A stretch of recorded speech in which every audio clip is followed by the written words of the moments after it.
So after the first four trumpets were sounded in Revelation chapter 8, as we turn to Revelation 9 today, we hear the result of the fifth and sixth trumpet. And as you read this stuff, it really sounds like it's the end of the world, but it's not. The key, as always, is to consider what John's original readers would have understood. And we have to ask that before we ask what it actually means to us, because if we don't do that, well, we're going to make this stuff say anything we really want it to say. But in chapter 9, we've got pictures of strange creatures. We've got pictures of locusts coming out of the earth. And if you think about locusts and where we see them in the Bible, you remember, of course, we see them as one of the plagues in Egypt. That continues that plague theme. They also remind us perhaps of Joel's prophecy. And for those living in those days, they know that locusts could do an awful lot of damage. They would destroy crops in minutes, leaving people's livelihoods in ruins.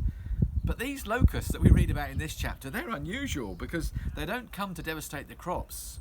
They come to torture people. This is a very strange picture. And yet in verse 7 we find that these locusts look more like horses prepared for battle. And again, the thing with Revelation we mustn't do is to try and take these pictures too literally. These are symbols that actually point to something beyond themselves. So these locusts certainly bring misery to humanity. But what we also find is that their activity is limited to 5 months. Now apparently that's the normal life cycle for a locust. And so again, we've got a picture here of people suffering, but within limits.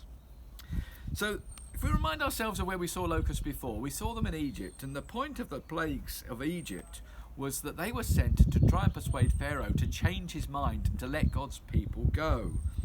They were called upon by God to if you like, to unmask the false gods of Egypt. And so God uses natural things to help bring about his greater purposes. When we come to the sixth angel, when he blows his trumpet in verse 13, we're faced with another potential disaster. We read about 4 angels who've been bound at the river Euphrates, who are now unbound. So again, we need to ask ourselves, what would the original hearers understand by that?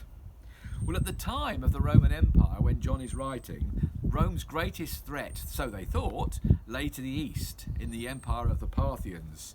And they were the other side of the river Euphrates, and the danger was they might come at any moment to attack Rome. When we hear about the angels releasing the possibility of that military conquest, well then people are going to be terrified. Again, what we've got here in this chapter is a picture of both natural disasters potentially and the disasters inflicted by humanity upon one another. And so what would the effect of this picture have? Well, for those reading this chapter, I think they will be all too aware of the dangerous scenarios that they live with. And when faced with dangers and faced with monsters and these kind of pictures of total suffering, what were these people supposed to do? Well, they were supposed to realise where their true security lay. Chapter 9 verses 20 and 21 really gives the picture. The rest of mankind who were not killed by the plague still did not repent of the work of their hands. They did not stop worshipping demons and idols of gold, silver, bronze, stone and wood, idols that cannot see or hear or walk. Nor did they repent of their murders, their magical arts, or their sexual immorality, or their thefts.